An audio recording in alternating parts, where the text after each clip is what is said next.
Now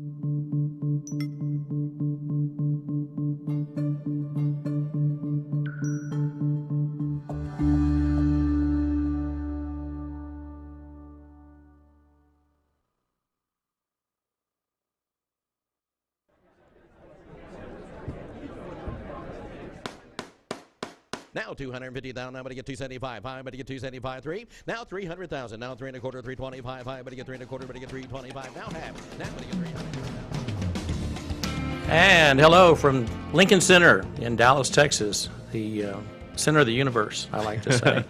It's at the intersection of the North Dallas Tollway and 635, the LBJ Freeway. We are excited to have Jon Hollis. He is a candidate for Congress. The Texas 32nd, I believe, is that right? Yes, sir.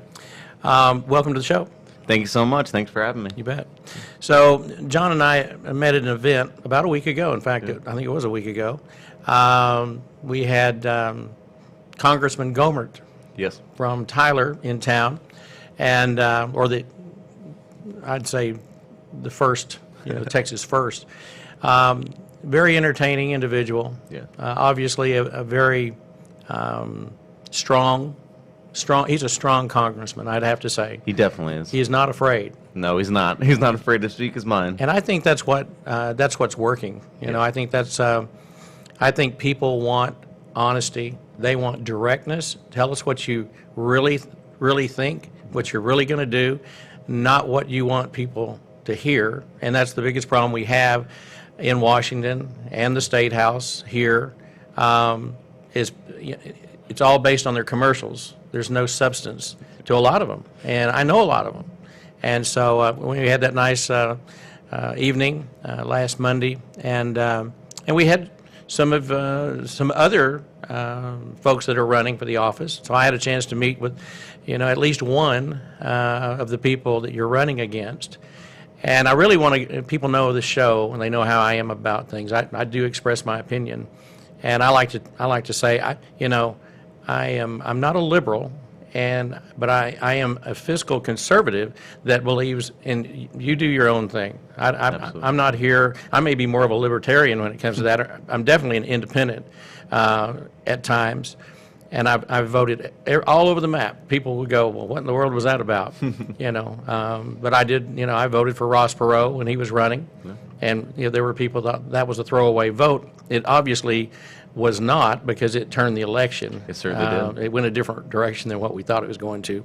But I want to talk about you, John, and your history. And so we were just having a conversation before we went on the air, and we are live. Mm-hmm. And we were talking about where you grew up in Fresno, California, and how.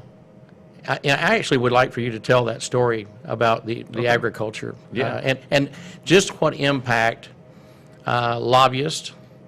And don't get me wrong, I'm a green guy. I believe in trees, but I also know that some of the legislation that gets passed makes no sense, and then it totally devastates a community like Fresno. So tell me about your life growing up.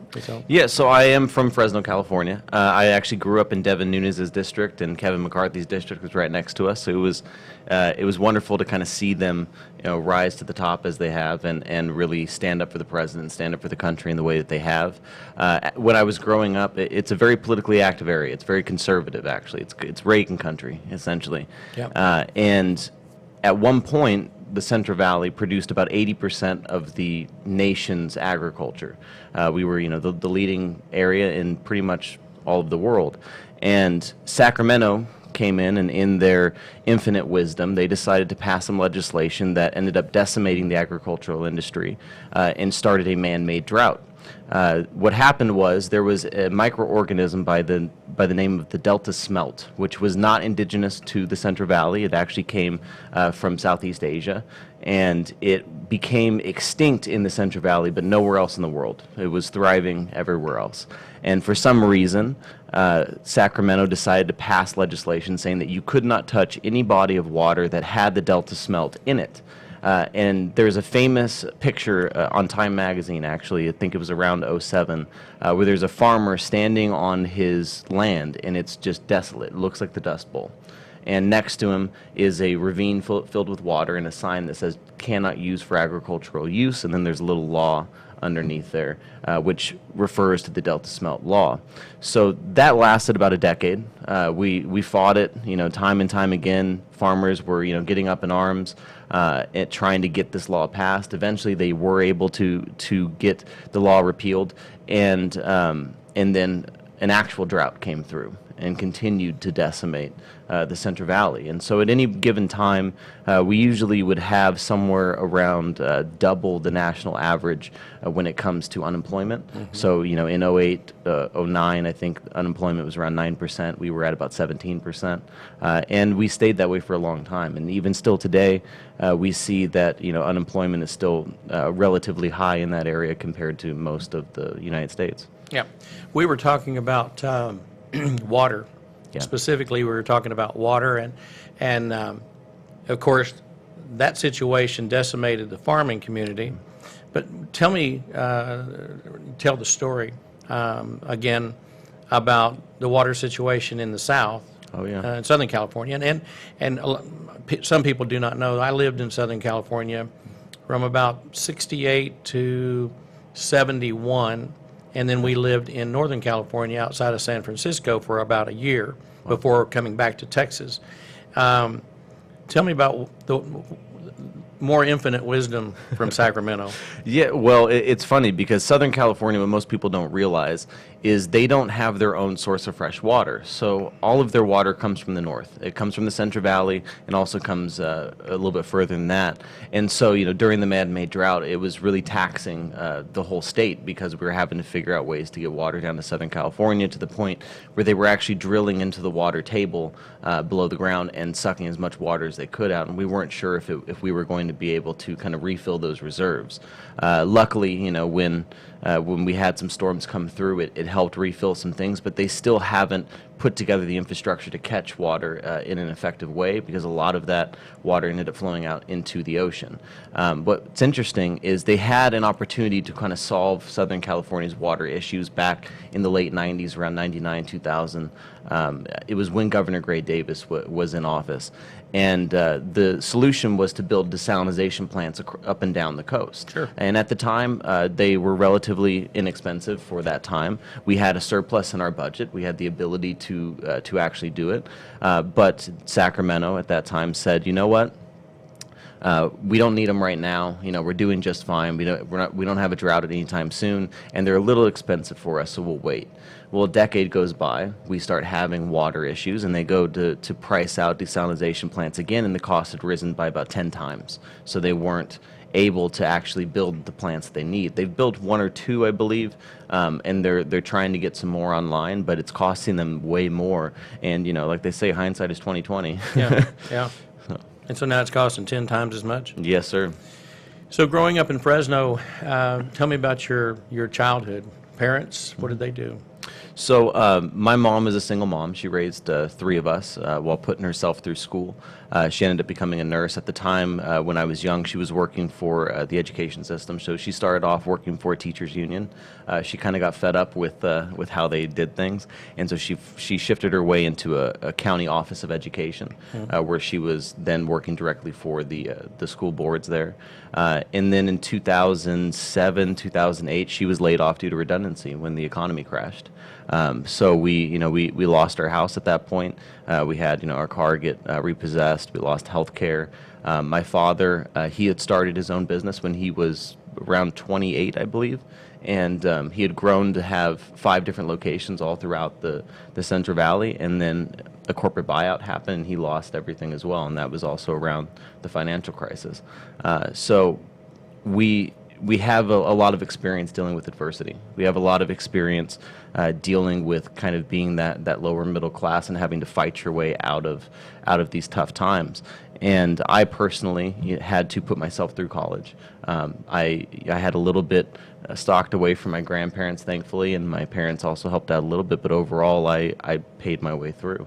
And everything that I've ever kind of had to do as a career or as a job, I've had to teach myself. You know, at one point, I was a Christian missionary down in Latin America, just helping, you know, kind of build churches, put in clean running water, help orphanages out, and all of that I had just learned by doing it. I'd done drywall, I had done different carpentry work, I've been a welder, I've done industrial repair, I've done a lot of blue collar work, and I've also, you know, worked with my family in a lot of those areas as well, and then ended up shifting into the nonprofit sector, where I became the program director for a nonprofit where we started after school programs for at-risk youth.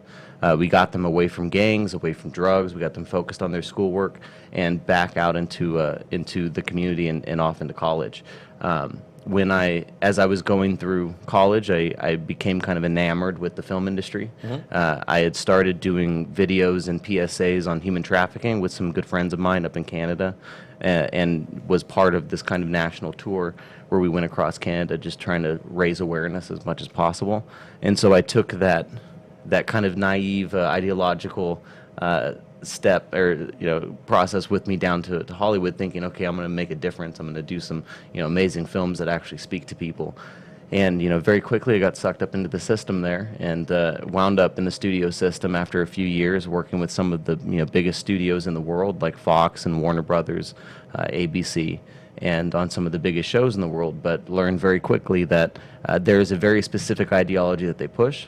And if you fall outside of those lines, then they will kind of sideline you if they can. So They'll isolate you. yes, sir. So you weren't born rich.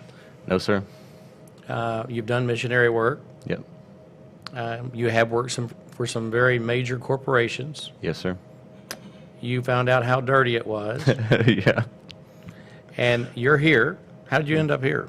Well, I have family here in Texas. It's funny. My family's actually originally from Texas and Oklahoma. A lot of them moved out to California during the Dust One Bowl. dust bowl to another one. Exactly. We can't seem to escape it. And so my families have always kind of been involved in agriculture. My great-grandfather was a cotton farmer, and he did it here in Texas, and then took that with him to the Central Valley. He was also a cavalry officer in World War I, so he's got the experience there.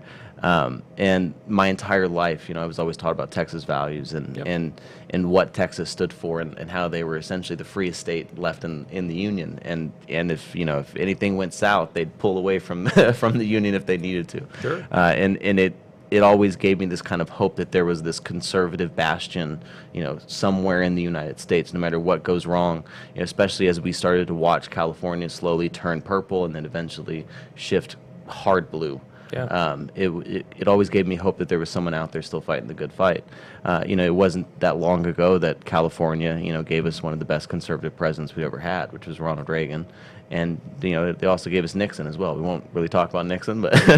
Well, that's an interesting point. For all of his faults, Yeah. if you look at his record for the things that he did accomplish, and even going to China, breaking down that barrier, if you look at his overall policies, even with the environment, he had a strong presence in that area. Most people concentrate on one thing, Yeah. and that's unfortunate. Yeah. And I think it's like anything else. Of course, if you put yourself in the spotlight, you're going to pay the price forever. But I think if you take any individual, politician, celebrity, mayor, whatever, everyone's got something. Yeah. Nobody's perfect, and it's unfortunate that we can't reflect on some of the positive things. But I understand a lot of Republicans and conservatives, kind of hide from Tricky Dick. But we actually lived. The area that we lived in was his congressional district. Oh, there you go. So you saw him up close and personal. we were aware, and my parents supported. When we moved to California, I remember them very vividly voting for Nixon, and I think they probably would today if given the opportunity. I think it's really funny, and I try to stay as middle of the road as I can. I try not to be too much one political party. Because I like to have different kinds of guests on, and I like different varying opinions. But it is interesting that the way we're fighting amongst ourselves now, instead of being reasonable and being able to sit in the same room and have a conversation, I find it just very distressing. We will never be the great nation that we have been in the past until we get some folks in Washington that actually can have a conversation. Absolutely. I was at a very liberal event over the weekend here in Dallas, and you did have a mix of thought patterns that came together to raise money, and I think that's the main thing. I don't like the polarizing. I think if whoever's running for Congress or the Senate, and I'm going to be in D.C. next month. I'll be on Capitol. I'll be a block from the Capitol the 20th, the 21st, and 22nd. And I'll be walking the halls and visiting with my friends. I've already lined up a bunch of meetings while I'm there. But I'll call on all sides. I'm not just going to go to a conservative office. I'll go to some of the most liberal people because I want to have conversations with them, and I don't want to be polarizing either. Absolutely. So tell me, okay, so you graduate high school. Where'd you go to college? Trinity Western University, just outside of Vancouver, BC. Really? Yeah, I went to a community college in Fresno for a couple years, Yep. got my general ed out of the way, and then transferred up there. Okay. What was your major? I was studying acting. Were you? Yeah, and then I got away from acting. It was fun. I didn't like being in front of the camera. Well, they say Reagan was an actor. He was, yeah, and he was a good one. I used to watch him. Yeah. And so I got away from being in front of the camera because I didn't like seeing myself in front of the camera. I was wasn't that as good as I thought I was, and I kind of fell in love with how you actually make a film and how you make one well. Yeah. When I was in college, I took a comm class and we had to make 2 short films, and I was obsessed with why my film was terrible compared to the ones that I saw in theaters. Yeah. I had the camera, I had a microphone, I had some lights. Why didn't it look great? Mm-hmm. And so it just kind of started this journey of figuring out, okay, well, what makes a good film? How do you reach a wide audience? How do you pull people into a story and actually touch their heart? Do you watch a lot of movies? Not as much anymore. I definitely used to. I would study like crazy. I'd watch movies. I'd watch TV shows. Now I'm a little jaded, I guess. I'm going to assume this is a no, but I'm going to ask anyway. Did you see Parasite? I haven't yet. No. And it won. It won Best Picture. Yeah. Year. Yeah. Of course, that's very controversial. There's a lot of yeah. people that think. I was listening to a very liberal talk show host in New York, and everybody knows who it is. And he basically was saying how he thought it was one of the worst movies he'd ever seen. Interesting. Yeah. Well, and honestly, I believe that the film industry, the entertainment industry as a whole, is kind of in a death throw right now. Mm-hmm.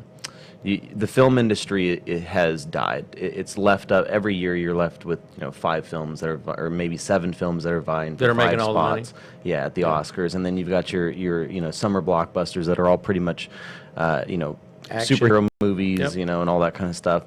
There is no independent industry really left because a lot of the independent people got sucked into the TV system. Mm-hmm. All the talented ones and the great writers and the great directors, and that the independent industry is kind of what kept Hollywood honest for a long time because you would have all these massive these big budget movies, but then every once in a while you'd get one that would come along that would just kind of blow the doors off everyone, Yep. and it would remind Hollywood that the audience actually cares about the storyline itself, not just the flashy stuff that you put in front of their eyes.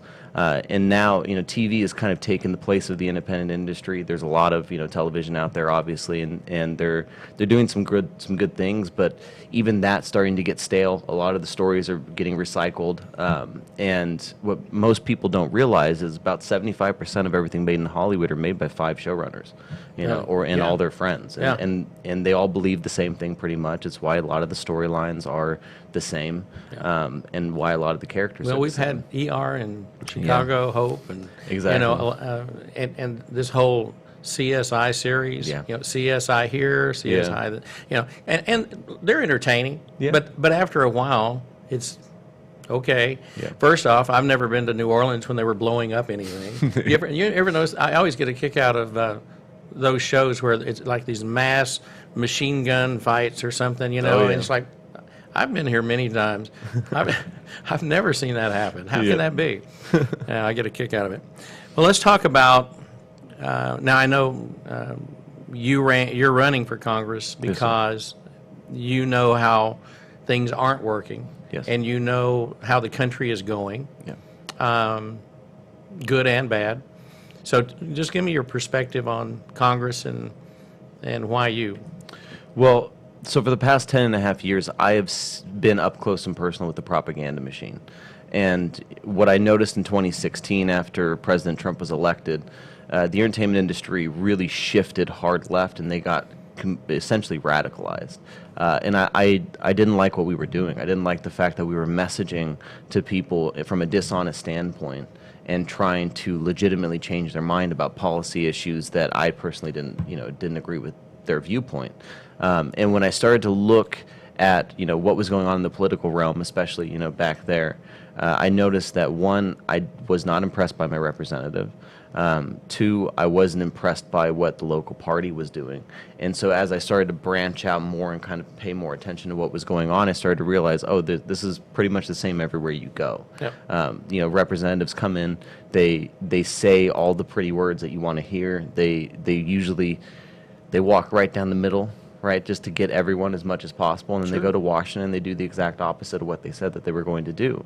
So who is your current representative now? Colin Allred. Okay. And Colin just came in this last round. Yes, he did. And, out of nowhere. Yeah, out of nowhere. For most people. Yeah. I mean, I watched, I stay tuned in. Yeah. So I know who's pretty much everywhere. Yeah. And what did he run on? What was he running on? Well, he was playing that middle of the road. He talked a big game about infrastructure. He did talk about saving health care, and he would throw in Obamacare every once in a while, but he really started to focus on Obamacare after he got elected and expanding it. Obviously pre-existing conditions is a big thing for everyone, but the funny thing about how the left is messaging is they're making it seem like conservatives don't want to protect pre-existing conditions when 75% of the United States wants pre-existing conditions to be protected. It's the entire reason why the ACA, was essentially formed, was because everyone had agreed we need to do this. Yeah. It wasn't just the Democrats that said that, it was both sides. And both sides have agreed since we started trying to fix health care that we need to protect pre-existing conditions, but it's also the most expensive part of health care, and it's the hardest thing to figure out how to fund, which is why this whole system has kind of been thrown up into a mess. And so Colin, he walked this fine line where he said he was going to be this independent voice for Dallas County within the Democratic Party. But he gets to Washington and he votes hard left 100% of the time. He's with Nancy Pelosi 100% of the time. One of his first bills out the gate is California-style motor voter federally, which, if you know anything about that type of legislation, you go into the DMV, you sign up for an ID or a driver's license, and they automatically sign you up to vote. Without really asking you. It just happens. Judicial Watch went into California and pulled 1.5 million illegal voters off the registry. They went to Wisconsin, pulled 300,000 off, and now they're in New York pulling even more off the voter files because of this type of legislation. And Colin wanted to pass this nationwide after running on infrastructure. Yeah. And he's on the infrastructure board. And so what's funny is he's gone dark about infrastructure. He doesn't really talk about it anymore. He doesn't say much about it. And that's essentially because the Democrats have decided they're not going to give that win to the president. Under their watch, it's not going to happen. We're not even going to address it. We're going to keep kind of moving the football around and make this a war about something else. And so, his entire platform that he ran on is null and void.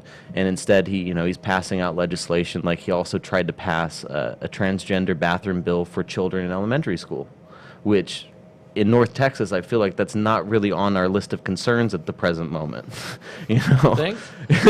It seems like it would be way down the list, if on the list at all. And yet he's focused on these hard left ideological kind of stances and not focusing on his constituents.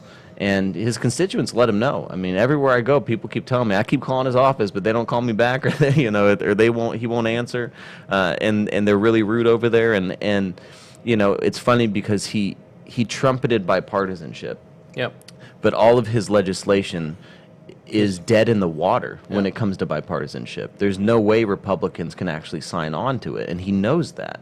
And so he thinks bipartisanship is having meetings with the other side and hanging out with the other side, or even working out with the other side like he does with Van Taylor. And that's not it. Bipartisanship is getting people in a room, sitting them down to solve an issue, and not leaving that room until you come up with a middle ground that you can both live with. And, like I was always taught, the best deals are when both sides are mad at each other because they had to give something to get to the middle. Sure. So, during the last presidential election, this may be controversial for you and hard to answer, maybe easy, I don't know. But who were you leaning towards before the ultimate election? In the primary? Yeah. I was actually a Ted Cruz fan, Okay. to be perfectly honest. When there was 17 candidates or something like that up there, Yeah. I wasn't impressed with the majority of them. I thought Marco Rubio started off strong at first, and then he kind of faded off. I thought Ted got progressively better. At first, I wasn't sure about him, but as it went on, he started to really show like, oh, he's an actual legitimate candidate, and he's also, people have said this over and over, but he's essentially the most qualified candidate we've ever had, coming out of the Republican side. But I am very happy that President Trump won. I supported President Trump in the general election.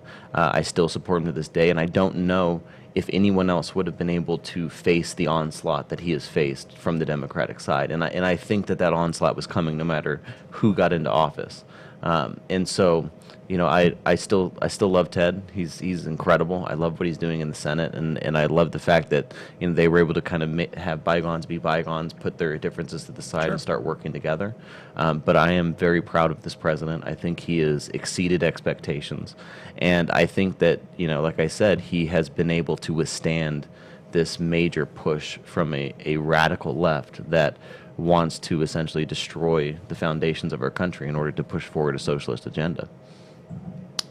Well, evidently that is correct based on Bernie, and I find the whole thing quite fascinating. First off, I'm always saddened by the fact that we don't have great candidates. Yeah.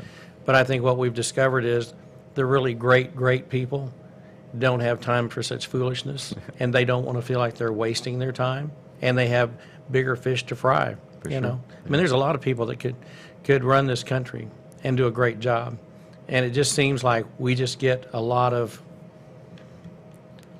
Well, and what I've noticed to that point as well, a lot of good people sit it out for sure, and a lot of times it's very difficult to break into this establishment environment that we have. There are, even in my primary, there are people who have been around this district and this seat for a very long time that have, vested interests in it.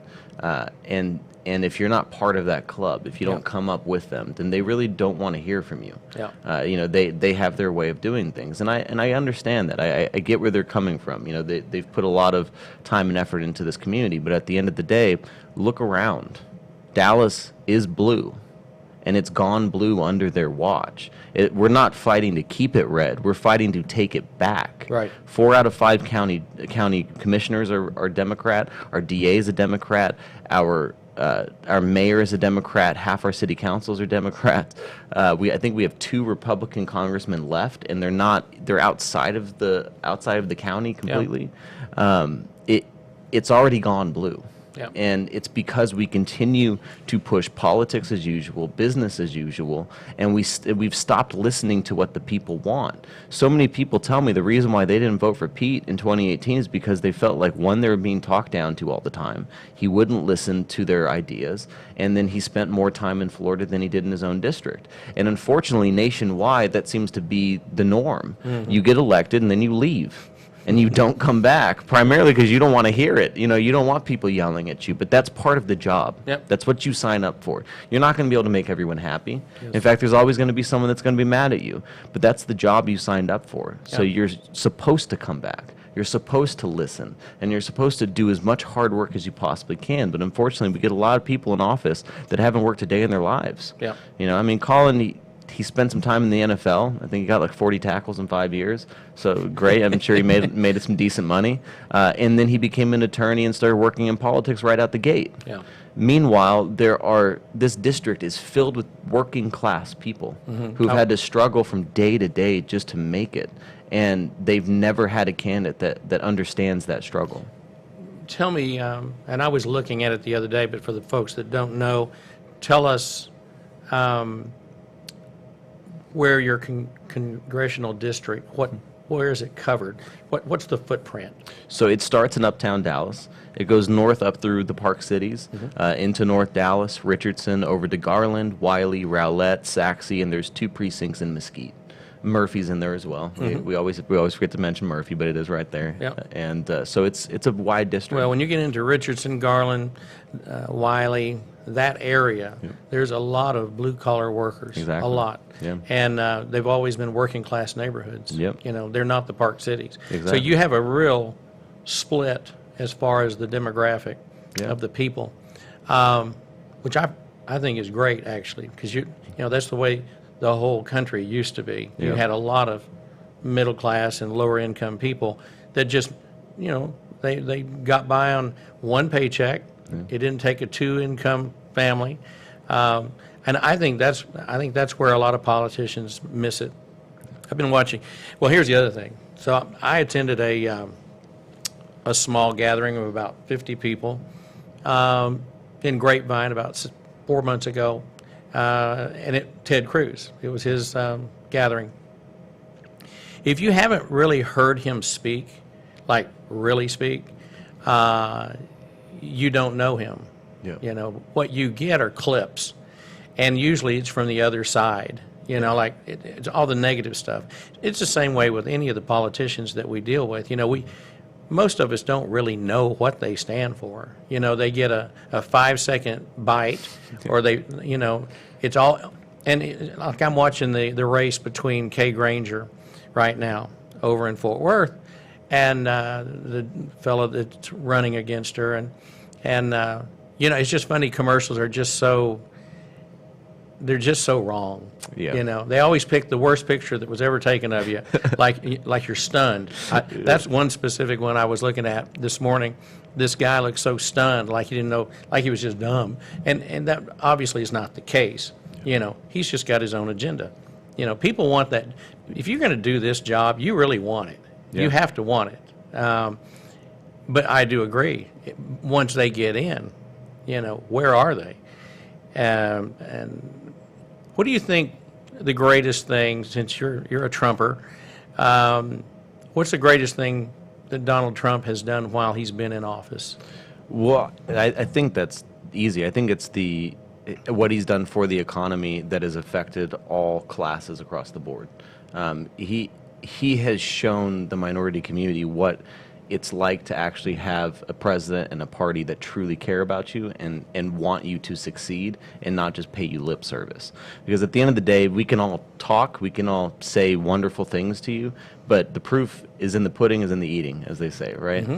At the end of the day, if you're not putting forth legitimate policy that is helping you rise out of what you're doing, then you're just paying lip service. And the Democrats have paid lip service to minority communities for decades now. They keep telling them, you know, we're going to do all these amazing things for you, and then they don't. And what's been so wonderful to see is, you know, the opportunity zones have been incredible.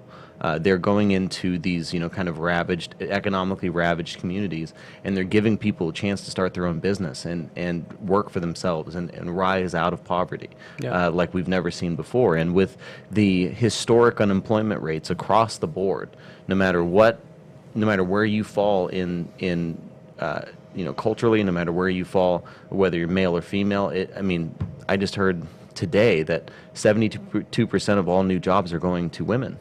In this economy. So what's funny is he has essentially undercut the Democratic Party's platform of we are the minority community party. We are the party that helps those who are underprivileged rise up, and he's made that a conservative ideal. And I think that that's always been a conservative ideal. We've just kind of been outshouted all these years because statistically, conservatives give the most money in philanthropic work than either party because we believe in stepping up and helping one another. We don't believe in relying on the government to do something. We want to go in and actually help each other rise up. And so the economy has been tremendous. Obviously, it's been due to a lot of deregulation as well. We saw during the Obama administration, the regulation went through the roof. I think it was an overcorrection with what happened in 07, 08. And he has gone in and figured out, okay, we can take away a lot of these regulations, and people they still have common sense. Everyone was screaming about the EPA regulations that he took away, but then in 2019 we led the world in cutting back CO2 emissions. So it's obvious that Americans are smart. We understand that in order to continue this growth, in order to continue being the greatest nation in the world, we have to take responsibility for a lot of different things, including taking care of our environment. But we don't need to put regulation that kills the economy and kills jobs in order to achieve that. We can use our common sense. Sure. We can use the experiences that we've had in the past. And I think he's bringing common sense back in a way. And it's been a little abrasive at times. He definitely kind of goes off the cuff for sure, but it's making people actually pay attention to the facts and not just their truth, which is that's one of my least favorite terms. I have a mutual friend of the president's that actually wrote one of his books. Oh, wow. And his name is Bill Zanker, and he lives in Park City, Utah, part of the time. He also lives in New York City. He probably has a home in California. But Bill was very involved in an organization called Learning Annex. Okay. Learning Annex was something that the president was also behind. People like Tony Robbins, very motivational speaker. Rich Dad, Poor Dad, the gentleman behind that. So it was. You've seen a lot of these stadium tours where you have 4 or 5 brilliant speakers, and Bill's been behind that. Now, right now, he's working with Robbins again. They're making the big run, but he's super close to the president. And when the president was running, when Trump was running, I met him in Wisconsin, and in fact, he was at the hotel I was at. He was in the room next door. I didn't know it at the time. I was told afterward. But and I did get to meet him and shake his hand and all that and wish him well. He was just running for president then. I don't know. You could just feel a different energy. When I was in high school, Secret Service approved me to follow the Gerald Ford campaign. Oh, wow. So in high school, that's what I did. I'd be at the rallies and was at their headquarters the night of the election. Of course, he lost to Jimmy Carter. But it was such a learning experience, and I've always been one of those people that really loves the political process when it works. But I'm one of those. What would you say? I don't know. I could have studied political science very easily. I didn't go that route. I went the journalism route, which this all kind of feeds back in, and worked in media. But I just think we're just in a very unique time, but we have to get back to the moral compass of the United States, no matter what. Whether a Democrat's in or a Republican, we have to get to the center again, because we've just shifted so far left, and it doesn't make a lot of sense. Now, you mentioned, I asked you what the best thing the president has done. What's the worst thing the president has done? What do you think he's done wrong that he needs to correct? Yeah. I'm an equal opportunity question guy. Yes, you are. That's a good question. I think the abrasiveness at times can go a little bit too far. That's the biggest concern that most people have is the tweeting. Everyone talks about it. Just tell him to stop tweeting. Everything else is fine. And Well, he feeds his base that way he does, exactly, and that's what But he gives what we fodder tell people. for the other side. Exactly. So they have plenty of fuel Yeah. every day. And so I think it's interesting because it's a double-edged sword. Yeah. On one extent, I think we needed someone to come in and kind of be that, that wrecking ball of like, I'm not going to take anything from anyone.